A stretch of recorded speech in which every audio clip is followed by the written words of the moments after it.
kadib markii ay soo bandhigtay saldhig military iyo gantaalo aan nuucooda hore caalamka loogu arkin. waxaynu barnaamijka iskula eegi doonaa saldhigga military ee dhulka hoostiisa ku yaala iyo qalabka yaala oo si cajiiba u diyaarsan iyo gantaaladan awoodda u leh in ay burburiyaan maraakiibta dagaal ee Mareykanka iyo xulufadiisa ayaad barnaamijka ku maqli doontaa. muuqaallo iyo warbixin ayaan idinkaga hayaa. dhanka kale, wasiirada arrimaha dibadda dowladaha dalka Turkiga iyo Qatar oo shir jaraa'id ku qabtay caasimadda dalka Qatar ee Dooxa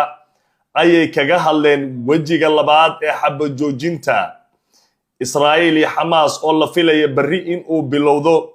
iyo sida ay tahay in loo dardargeliyo. wasiirka arrimaha dibadda dalka Turkiga oo fariin adag u diray Israa'iil iyo saaxiibadeed. barnaamijka ayaad iyana ku maqli doontaa. sidoo kale waxaan barnaamijka idinku hayaa galabnimadan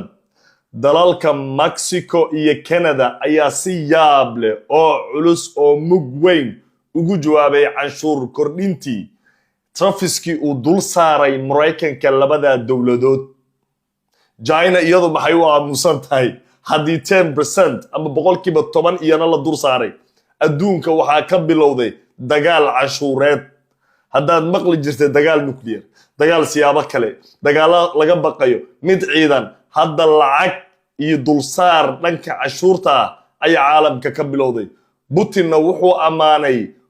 Trump, wuxuuna sidoo kale cambaariyey madaxda iyo siyaasiyiinta qaaradda Yurub ama midowga Yurub. qodobka ugu dambeeya barnaamijku waxaan idinku hayaa ninkii Axmed Sharaac ahaa madaxweynaha cusub ee Syria iyo wasiirkiisa arrimaha dibadda Asad Xasan al-Shacbaani waxaa loo diray diyaarad gaara boqortooyada Sacuudi Arabiya ay leedahay. ku soo dhawaada kow Somali Media walalaha qiimiga lahow. waa 3 bisha Shacbaan sanadka 1446. Ramadaan wuu soo dhawaada Ilaahana gaarsiiyo. halka milaadiyadu ay tahay 2 bisha 2 sanadka 2025. halkana waa kow Somali Media. magacayguna waa Mustafa Cali. aad baan idiin soo dhaweynayaa meel walba aad naga daawanaysaan. aan ku bilowna barnaamijkeena qodobka ugu horeeya galabnimadan wana barnaamijkeeni labaad. wada hadallada Xamaas iyo Israa'iil ayaa la filayaa wajigeeda labaad berri in loo fariisto oo laga wada xaajoodo haddaysan baaqanin. durbaba qayldhaanta iyo codka iyo dardargelinta in la yiraahdo yaan la joojinin, dadka reer Gaza rajadooda yaan la baabi'inin. hami ayaa galay guryahooda ayay ku soo noqdeen. 100,000 ayaa dib u noqotay oo waqooyiga Gaza iyo koonfurta guud ahaan isku dhex maraya. dadka rajo ayaa gashay. guryo la burburiye ayay ku dhex nool yihiin. hamigoodii yaan la burburinin, rajadoodana yaan dhulka lagu jiidin ayaa bilaabatay. maantay waxaa shir jaraa'id wada qabtay wasiirada arrimaha dibadda dalalka Qatar iyo Turki. labadan wasiir arrimo dibadeed ee kala ah Sheikh Mohammed bin Abdulrahman Al-Thani isla markaana ah ra'iisul wasaaraha dalka Qatar ayaa waxa uu ka hadlay sida ay muhiim u tahay berri in degdeg sida ballanta ahayd loogu fariisto wejiga labaad ee xabad joojinta u dhaxaysa Israa'iil iyo Xamaas. waxa uu sheegay in Israa'iil inta u hartay laga haysto in la soo daayo inay muhiim u tahay. reer Gazana inay muhiim tahay inay helaan amni iyo nabadgelyo iyo in laga joojiyo dhiigga la daadinayo. waxa uu yiri in berri la fariisto waxay sahli kartaa in sidii lagu ballamay lagu sii wado qaabkii loo dhigay wada hadallada iyo xabad joojinta oo wejigeedii koowaad hadda gabagaba ah oo markaa berri loo baahan yahay in wejiga labaad loo gudbo si qaybaha kale maxaabiista loogu kala wareego isla markaana Israa'iil daafaha Gaza ay ka baxdo magaalada Gaza iskaga wada dhamaato si ay ugu okaato xuduudda Rafah iyo goobahaas kadibna ay Gaza oo dhan ka wada baxdo wejiga saddexaad. Gazana dib u dhiskeedii laga shaqeeyo oo dadku ay helaan isbitaallo, goobo waxbarasho, caafimaad, amni, xasilooni iyo nidaam. laakiin waxaa la leeyahay cabsi ayaa jirto oo waxa laga baqayaa wejiga labaad in uu ka adkaado wejigii koowaad. waxaa lala socdaa wejigii koowaad in uu ku sigtay in uu burburo dhowr jeer oo tanaasulaad iyo dhexdhexaadin dowladaha Masar iyo Qatar iyo Mareykanka ay markaas soo jiideen Israa'iil laga dhaadhiciyo in ay wajiga koowaad si nabadii ay ku dhamayso. waxaa la xasuustaa in Albert Ehud ay doodii ugu badnayd ka dhex dhalatay gabadha askariyada ahayd ee Israa'iil sida weyn u danaynaysay in loo soo daayo. laakiin hadda wajigan labaad ma sahlano oo Israa'iil wax walba ay la imaan kartaa, wax walba ka suurtooba. durbaba siyaasiyiinteeda iyo waxay bilaabeen gudaha Israa'iil inay yiraahdaan wajigii maaragtay koowaad wuxuu ahaa mid Israa'iil ku maaragtay guul darro kale ugu dhigmo oo wuxuu guul u ahaabay leeyihiin waa siyaasiyiinta mucaaradka qayb ka mid ah Xamaas fariimo ay ku gudbisatay. marka ma rabaan wajiga labaad inuu sidaa noqdo ama uu ka saameyn bato, mar walbana fariin lagu dul dirsado. si kastaba ha noqotee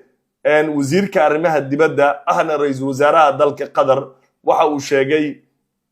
inay ku dadaalayaan in wajigaasi la dardargeliyo. durbana iyaga ay bilaabeen inay sida Al Jazeera iyo warbaahinada kale ay qorayaan dhinacyada ay khusaysan inay arrintaasi kala xiriiraan oo ay kala hadlaan. waxaa dhanka kale garab taagnaa wasiirka arrimaha dibadda dalka Turkiga Hakan Fidan. Hakan Fidan waxa uu sheegay inay muhiim tahay in degdeg mucaawinada iyo kaalmada reer Gaza ay u sii socdaan oo aan la hakinin. una sheegay inay hadda ka yaryihiin sida ay ku bilowdeen, sida darteed ay jirto kaalmo iyo baahi badan oo dhanka raashinka in maartay iyo baahiyaha dadka ay qabaan haday ahaan lahayd biyaha iyo shidaalka. sida darteed loo baahan yahay in dardar iyo maartay hawsha la sii wado. sidoo kale wuxuu ku baaqay inay muhiim tahay laba dowladood isgarab yaallo oo reer Falastiin iyo Israa'iil in ay yeeshaan oo sida kaliya. wasiirka arrimaha dibadda dalka Qatar ra'iisul wasaaraha isagana hadalkaas hadal la u dhigma ayuu sheegay. waxa uu yiri wada hadaladani waa inay sababaan in looga gudbo inay ka baxdo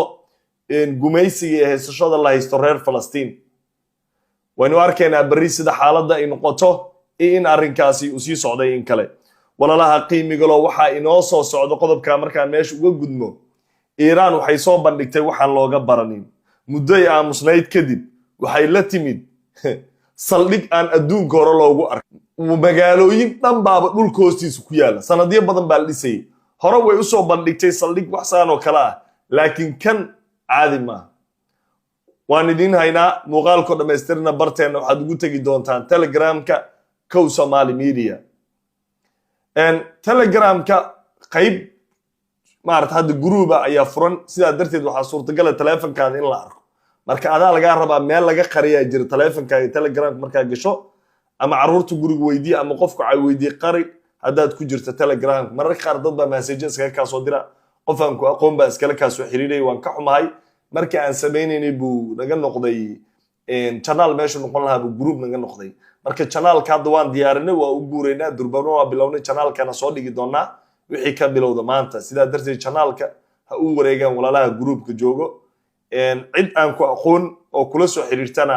oo meelaha ka soo raacdayna hala xiriirin, ha u jawaabin. waayo walaalaha qiimiga loo waynu u gudubno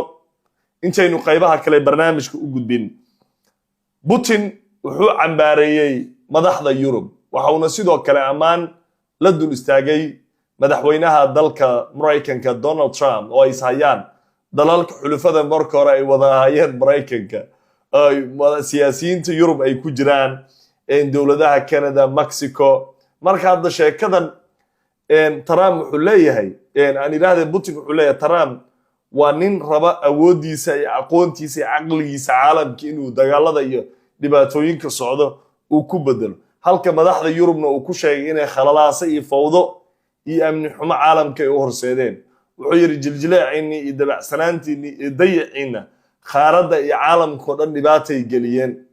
Trumpna ammaan buu dul istaagay. meesha marka waxaa leeyahay waa la kala kalluumaysanaya, waa la kala shaqaysanaya. oo Trump wuxuu rabaa fursadan Putin wuxuu rabaa fursadan Trump ay ishayaan Yurub iyo xulafada Mareykanka inuu ka faa'iideysto. dimuqraadiga kulli waa careysan yihiin oo Mareykanka waxay u arkaan Trump wuxuu wada inay tahay mid Mareykanka keenaysa in saaxiibo badan uu dhimiyo, niyo jab badan uu sababo. sidaa darteed waxaa fursad u arko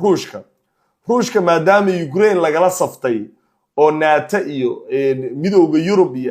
ay cadaadis saareen intii uu kula jiray dagaalka Zelensky nidaamkiisa ama dowladiisa Ukraine billions lagu maalgelinayay isaga maanta wuxuu u haystaa meeshan fursad uu kaga aarsan karo Yurub way yaaban tahay iska dhaafay in dhaqaalaha lagu adkeeyo xulufada saaxiibtinimada la jaray xitaa dhulkoodii baa leeyahay qabsanaynaa Greenland ay ka mid tahay oo aad uga walwalsan oo dhul khayraad badan leh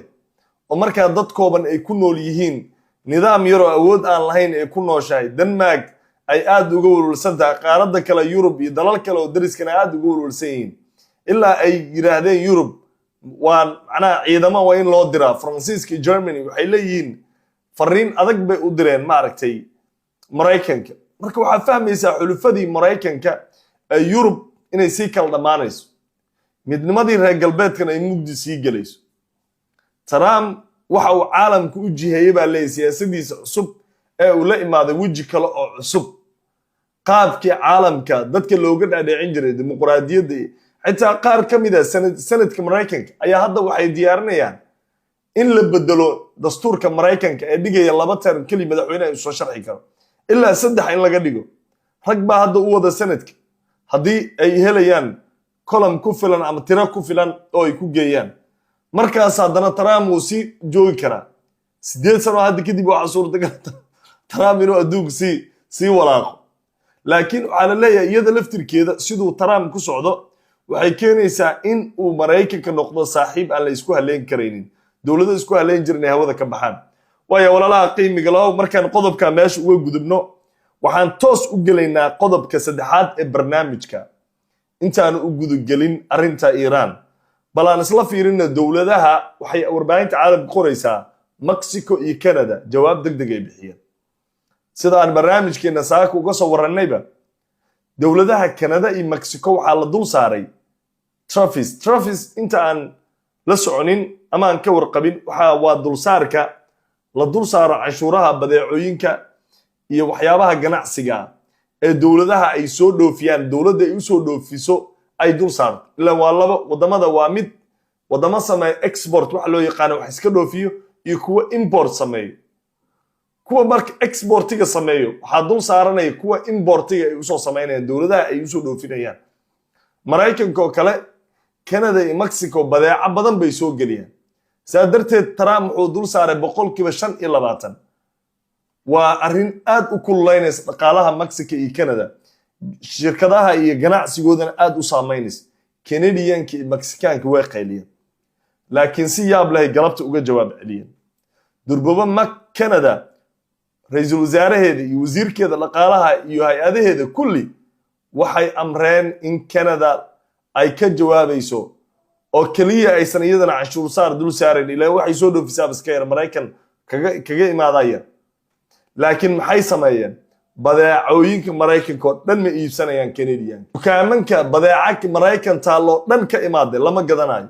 shirkadaha Mareykanka Canada wax geeyay khasaare dhex galaya intaas oo kaliya maahan fasaxyada iyo dalxiiskii loo aaday Mareykan in la joojiyo dadweynaha reer Canada ay aadin meelo kale ay ku badashaan ayaa loogu baaqay taasna waxay si daran u kulaynaysaa baa leeyahay dhaqaalaha Mareykanka inkastoo markasta Canada iyo Mexico ay xanuunka ugu badan dareemayaan Mexico iyadana talaabadaas oo kale ay qaaday badeeca Mareykan leeyahay laguma dhax arkayo dhar alaab wax walba lama iibsanayo Mareykan dib ugu sameeyay khalaas telefoon ha noqoto computer ha noqoto iPad ha noqoto wax ay rabtaa noqoto China iyo dawlado kale laga iibsanaya ayaga dhexdooda iska iibsanayo canshuur dhaafki iyagana sidoo kale way ka ceshteen ganaax waa sida laba dawladood isdagaalayo oo kale marka Trump adduunkii wuxuu ka leexiyay nabadgelyadii dhanka cashuurta ahayd amaan darro dhanka cashuurtu bilaabaa leeyahay caalamka qalqal u galay China oo 10% iyadana dulsaarka la saaray way aamusan tahay ilaa hadda ma soo jawaabin way fiirsanaysaa waxay leedahay Canada iyo Mexico 5% ilaa 10 la saaray oo qaraabo ahaayeen adi ma garata shibskana China waa aamusan tahay laakiin China waa soo jawaabi doontaa iyadana cashuur saaray sameyn doontaa laakiin Mareykanka hadda sidii hore Trump doorashadiisii hore am termkiisii hore wuxuu aad u garaaci jiray China hadda China faraha uu ka qaado ka yara aamus sidoo hore ugu madax ordo wali uu daba socdaa oo China inay khatar ku tuu ka hadla laakiin China isku u khafiifiyay 10% حاكدر المكسيك إي كندا مكسيك إي كندا مركا والا حنونجي مركا أدونك ودقال عصب أو دانك عشورها إزدول سارك بديعوينك ترافيس دقال عشورات أيا كبلو دي الدنيا وأنا أركض وأنا ماشي وصلدكتو لكن دربابا سياسيين تأيجانا أصطاد مرايكنكا لبا طلابو وقاضي ترام لبدا بولولي كموجين تنكوات وإيميغرينتس دادك شرعي لانتو ترحيليو وإريايو باريهي يا أجلكالجركي وحصوصاركي مرايكنكا وحكا شقايا أيا للايا يدو بداد بدن بأن لا ترحيلين وايو دادك شرعي لانتا قيمها جبن كو شقينا أما بيراها يشقدو دونين جري قريو دي كلو منايا وحي كبقايا لو سوق قبط جاء dadkii baa durbaba bilaabay sector ama qayb dhan oo dhanka beerashada wax soo saarka Mareykanka qeyla ka jirto dhanka kale canshuurahan shirkada waaweyn oo Mareykan ayaa iyana dareemi doon waxa la leeyahay kalsooni darro iyo wuxuu abuurayaa Mareykanka dhaqaalihiisii inuu dhulka galo walaalaha qiimiga loo qaybta markaynu meesha uga gudubno waxaanu barnaamij u gali doonaa qaybta ugu dambayso oo aad ugu tagi doonto Iiraan iyo saldhigyada cusub iyo gantaalada cusub ay soo bandhigtay maanta marka hore se aynu ku yaraa kana madrasada adduunka aan hore loogu arkin waa wax caalamka ku cusub saldhig military oo ku yaala dhulka hoostiisa oo qalabkiisa u dhameystiran yahay gaadiidkiisa u dhameystiran yahay iyo gantaalo halis ah gantaaladan iyo saldhigan Iiraan ay soo bandhigtay dhulka hoostiisa waxay awoodaan in ay burburiyaan gujiska iyo maraakiibta Mareykanka sidoo kale waxa ay kala xiri karaan oo ay kala hakin karaan isu socodka xeebaha khaliijka iyo saldhigyada Mareykanka uu ku leeyahay dhanka badda ee wadamada khaliijka waxa uu saldhigani aad ugu dhow yahay ama uu ku yaala gacanka Faris oo muhiim u ah baa la leeyahay dalalka caalamka Iiraan arrintan waxay uga jawaabaysaa baa la leeyahay handadaada iyo harowsiga Israel iyo Mareykanka ay ku hayaan oo muddo badan la leeyahay Iiraan waa la weerar doona waa dalka xigo ee dhulka la dhigi doono Iiraan mudooyinkii dambe way aamusnayd ilaa ay ka soo diyaarisay bandhigan yaab kale oo ay ku soo bandhigtay awoodan cusub oo ay soo kordhisay haddaba gacanka Faris wuxuu muhiim u yahay baa la leeyahay awoodda Iiraan inay u diyaariso saldhig adag saldhigan marka dhulka hoostiisa ayuu aad uga qodan yahay inuu isaga wax la gaarsiiyo way adag tahay in laga warqabo way adag tahay qalabka ay diyaarisay hubka ay diyaarisay waxa la leeyahay maxaa kale u qarsan oo ay Iiraan soo bandhigi doontaa tani waxay jawaab u tahay baa la leeyahay Iiraan ay diraysaa fariin ah waxaan u diyaar garownay dagaal dheer oo adag oo aan idin kulmi karno Iiraan hadaatiin Israel iyo Mareykanka haddaba Mareykanka iyo Israel dagaalkii ay sheegayeen in Iiraan ku qaadayaan miyay sii wadi doonaan miyay duqayntu samayn doonaan muxuusa caalamka wajihi doonaa dowladaha khaliijka laftirkooda arrintani walwal ayuu ku noqonayaa oo hadday isfarasaaraan Iiraan Israel iyagana ma sii nabad kuma sii deganaan doonaan baa la leeyahay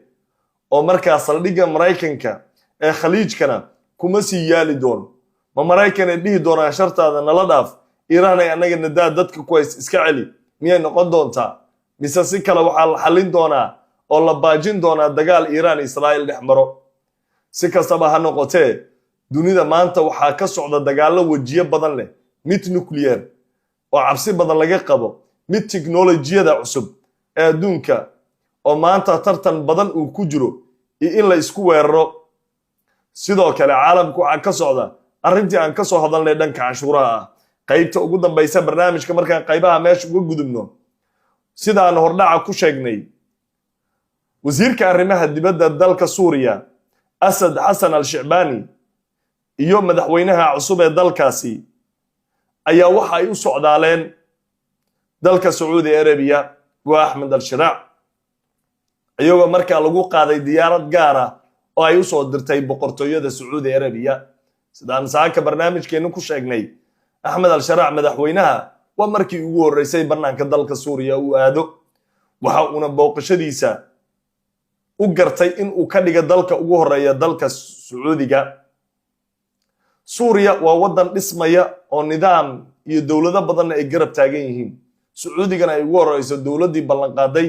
inay maalgelin xoog lay gelinayso. waxaa dhanka kale maanta ayana ballanqaadkeeda mar kale ku celisay dowladda dalka ruushka waxa ay sheegtay inay diyaar u tahay inay xiriir wanaagsan oo dhammaystiran la yeelato dowladda cusub ee Suuriya, isla markaasna ay u dhistay militarigooda kaalma iyo dowladnimada iyo hirgelinta nidaamkoodana ay ka qayb qaadato. ruushka waxa uu danaynayaa in saldhigyadiisa military ee dalka Suuriya uu ku sii yaalo oo uu markaa xiriirka la leeyahay Suuriya uu sii jiro uusan noqonin mid sidaa ku baaqdo ama ku baaba'o. wuxuu u arkaa dalka Suuriya inuu muhiimad weyn u leeyahay, sidaa darteed ayuu mar kale ruushka wuxuu ku celiyay in uu si walba oo ay ku dhamayn karaan wax walba isaga iyo u dhaxaya dowladda Suuriya inay diyaar tahay inay baabi'iso. Suuriya nidaamkeeda waxa iyana ku celcelisay oo dhowr jeer hore ay sheegtay tallaabooyin ay ka mid tahay in la soo dhiibo dambiilayaasha dalka Suuriya aadka looga doonayo oo ay ka mid tahay ama uu ka mid yahay madaxweynihii hore dalkaasi Bashar al-Assad. si kastaba ha noqotee ruushka ayaa u muuqdo in tanaasul walba iyo si walba oo xiriirka la leeyahay dalka Suuriya ku soo celin karo ama ku xoojin karo inuu ku xoojiyo saldhigyadiisana uu doonayo in dalkaasi uu ku yeesho ama uu ku sii nagaado. saaxiibada iyo walaalaha qiimiga leh barnaamijkii aad kala socoteen Kow Somali Media galabnimadan ahana barnaamijkeeni labaad maantay inta ayaynu ku soo gabagabaynaynaa tan iyo kulanti dambe. وولكن مصطفى علي وإذن الله نبتقليذ إلهي تشينها. السلام عليكم ورحمة الله وبركاته.